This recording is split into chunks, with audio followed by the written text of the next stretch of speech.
Et bah comme vous pouvez le voir, salut. Ah mais c'est toi qui fais l'intro? On la refait. Non mais c'est pas grave. Vas-y. Vas-y, prends le contrôle de la chaîne. Vas-y, prends le contrôle. mets-toi à l'aise. Ok, comme vous pouvez l'entendre, il y a 150 BPM dehors.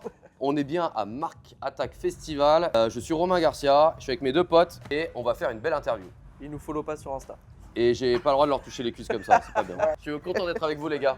Nous aussi, ça nous fait Alors toi je te plaisir. connaissais pas, mais alors toi je te connaissais parce qu'on Alors. s'est déjà vu à Biscarros. Ouais. Exactement. On a C'était joué trop ensemble bien. au closing. C'était ça, au closing Et du j'ai spot. joué en opening. Et c'était bien. C'était très bien. Bah ouais, les openings c'est les meilleurs sets. Exactement. Mais c'est le plus Ouais, dur j'ai aussi. adoré. C'était très dur parce que tout le monde est parti manger. Mais. Eh ben on apprend de nos erreurs aussi en festival, de pas C'était servir cool. la bouffe en même temps Non, que non, mais les DJ. c'était Puis ça fait une belle animation. Puis la quand prochaine- tu manges, hein. Exactement. Ouais, Non, voilà. Les gens Ouais, kiffaient. ça, Les gens ça te donne envie. Ça te donne envie. Puis la prochaine fois il y aura pas à bouffer, tu vois, ça nous fera faire des économies. En tout cas, merci d'avoir accepté de venir pour la première édition de Mark Attack. Avec grand plaisir. On a quelques petites questions. Je vais laisser Julien commencer si tu l'acceptes. Est-ce que tu crois que pour sortir un track, est-ce que tu penses qu'il faut attendre le bon moment ou il y a un moment précis où tu le sors vraiment quand tu veux? C'est une Pas très par grande. track, En fait, on était. Il y a forcément des périodes pour sortir un son, mais nous les artistes, en fait, dès qu'on fait une belle musique, on a envie de la sortir directement au plus vite. Ma mère à chaque fois elle me fait mais pourquoi tu le gardes ça dans ton ordi? Sors là, la musique, elle est super. Il y en a d'autres qui vont péter et toi tu vas être là et tu n'auras pas sorti ta musique. Et bah, comme tu travailles avec des grands labels, ils ont des plans d'attaque en fait pour sortir ta musique en fonction de si c'est un EP, en fonction si tu as des collaborations, si c'est un album, s'il faut préparer le design et tout. Donc finalement, j'ai envie de te dire, le mieux c'est peut-être être autodidacte et sortir ta musique direct comme ça. Bah t'es pas déçu quand tu la sors, tu t'es pas dit, tu la sors parce que tu as envie. Et sinon, bah, tu travailles avec un label et ils te disent allez frérot, on sort ça le 16 juillet. Pendant tout le monde est en vacances et toi t'es tout seul à être là, ma musique elle est sortie. Tu as eu la chance de jouer dans plein de festivals et tout voilà, depuis que tu as explosé. Moi, je t'ai connu grâce au reportage Ouais. sur, Sur France 2. sur France 2 où on te suivait pendant un an. Qu'est-ce Ouais. que tu as appris pendant toute cette année? Est-ce que déjà, qu'est-ce que ça fait de te faire suivre pendant une équipe de télé pendant un an Ouais. où tu passes de ton studio à Jean-Michel Jarre à l'Olympia? Qu'est-ce que Il n'y a pas beaucoup de gens qui me parlent de. Parce que je joue beaucoup à l'étranger, mais on me parle pas beaucoup de mon ressenti par rapport à Ouais. ce documentaire. Il y a 2 ans, c'était un peu magique. En fait, mon manager, il avait reçu un mail parce que France 2 cherchait des artistes à suivre. Du coup, ils ont proposé, en fait, ils ont téléphoné à FG, ils ont téléphoné à plein d'autres labels et mon nom ressortait beaucoup. Donc forcément, je n'étais pas le seul choisi. Ouais. Et moi, je devais pas participer au documentaire pendant tout le long du documentaire. Ok. Ouais, Moi, je devais avoir que 5 minutes. parce Et, qu'en fait, ils ont fait un focus sur toi. Ouais, mais c'est ça, c'est fou. Quand tu racontes à tes darons, ouais, bah, y a France 2, ils me suivent depuis un Oh an, non. là, ils viennent tout le temps chez moi. C'est bizarre, des fois, il y a des caméras quand je me réveille. et en fait, le truc qui s'est passé, c'est qu'on a commencé à super bien s'entendre avec l'équipe de production. Et en fait, moi, il se passait des choses magiques. Ça veut dire qu'à la base, ils voulaient filmer beaucoup Kungs, ils voulaient suivre Ouais. des grands artistes, tu vois, qui étaient des stars internationales. Et en fait, ils se sont rendus compte qu'il n'y avait pas beaucoup de documentaires sur des artistes qui étaient émergents et qui arrivaient à en vivre. Ok. Et moi, à cette époque-là, j'étais professeur de design à Paris. Ouais, t'étais encore prof. C'est ça, j'étais prof. Et je rentrais le lundi éclaté en cours parce que j'avais enchaîné une tournée. Je sentais le Red Bull et tout. Je mettais contrôle direct le lundi, tu vois. Évaluation, comme ça, je laisse passer le truc. Club Maté, pas Red Bull. Club Maté maintenant, ouais, clairement. Et en fait, ouais, l'expérience, elle était top. Parce qu'il s'est passé tellement de choses cette année-là. Ma première tournée aux États-Unis, le fait d'arrêter mon travail, de sortir mes musiques sur un gros label et faire un peu le tour du monde, c'était magique. Et en fait, pour moi, ce documentaire, il a retracé en fait un moment important de ma vie. Ouais. Un peu retracé ce rêve-là de quand j'étais gamin, je voulais être DJ.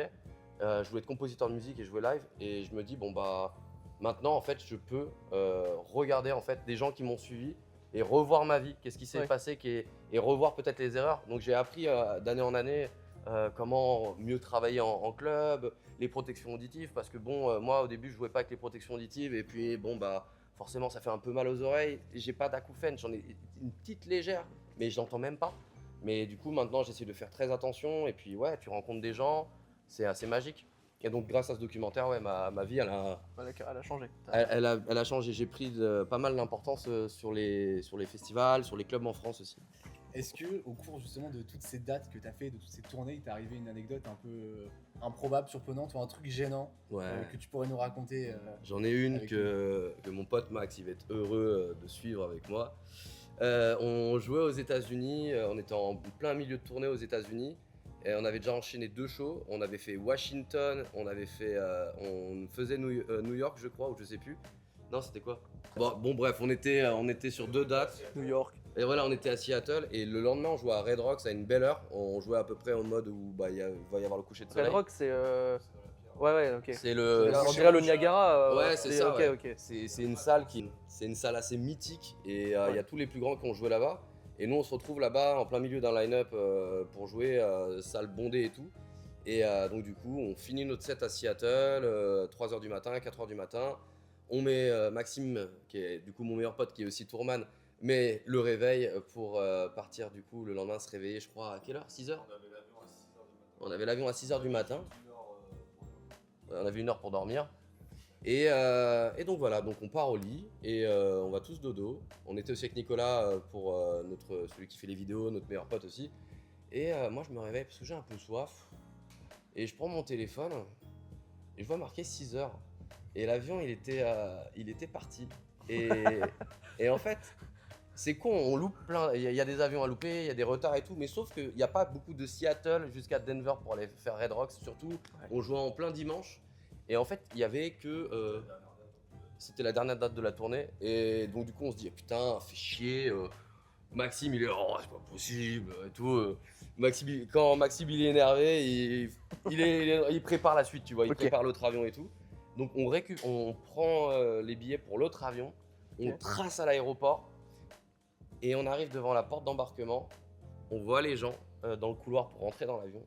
Et on nous dit, non, vous pouvez pas passer. C'est fini. Et moi je pensais que du coup j'allais jamais jouer Red Rocks. Et on regarde en fait l'avion, les gens rentrent dans l'avion, mais nous on veut même pas nous laisser passer, tu vois. Et gros somme. Et on voit l'avion partir devant nous, mais au bout de 30 minutes, hein, on a eu le temps d'aller chercher un café et tout, et de regarder l'avion se remplir. J'aurais fait un scandale. On a essayé de faire un scandale. Mais le pauvre, il y avait un gars qui s'occupait de ça, et on était plusieurs à être en retard. Et le gars il se faisait démonter, et sauf qu'il peut rien faire, tu sais, il travaille dans l'entreprise de l'aviation, il va pas vous dire ah, ok, je vais vous affréter un nouvel avion les gars. Le gars il était complètement perdu et il a bien géré la situation et donc du coup on a pris un billet d'avion un troisième avion, ça m'a coûté cher. Un troisième avion et on est arrivé, on avait le live 10 minutes avant le show, le gars il a tracé en voiture et il nous a jeté devant le Red Rocks. Ah, c'était franchement une date genre ouf, mais en fait t'as pas le temps de stresser parce qu'on te jette clairement sur scène, on t'installe et on te dit vas-y. Et combien de personnes en face? T'as 5000, 6000 personnes, ouais. Mais surtout que c'est un mur. Petite date. C'est une petite date soirée. Surtout Red Rocks en fait, et le son il est parfait.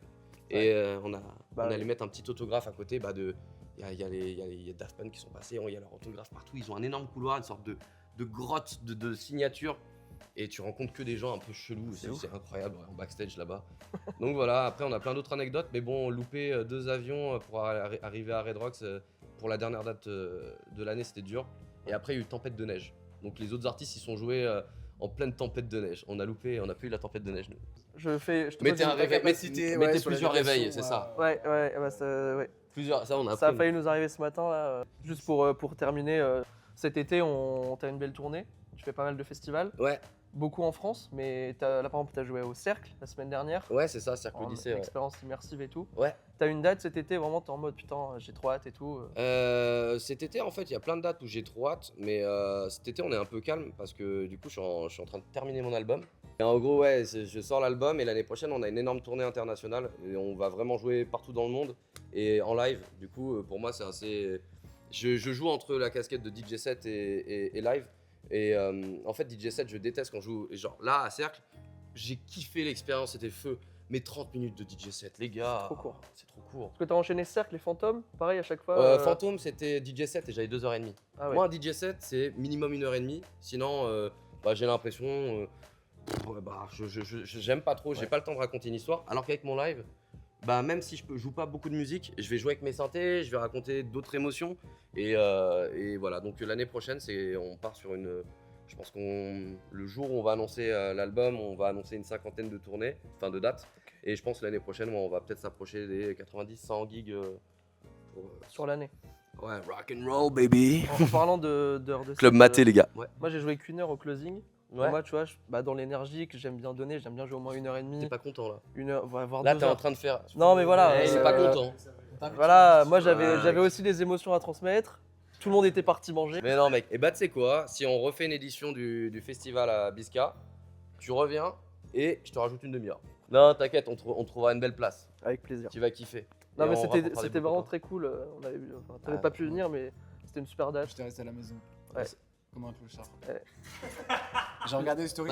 Parce que les gens qui restent à la maison, ce sont des. Bah, il a préféré jouer à la braderie de Lille. C'est un Lillois, c'est très important la braderie de Lille pour nous. Il y a des choses dans la vidéo qui vont passer, ça va être technique. Hein. Non, on va n'a cut. pas peur de la censure. Ouais, ça marche. On est très open là-dessus. Ah, ok. On cherche à provoquer, ça, c'est Charles Bay qui nous a appris ça en tout cas. Romain, merci. Ouais. Merci à vous les Bon, gars. avec plaisir.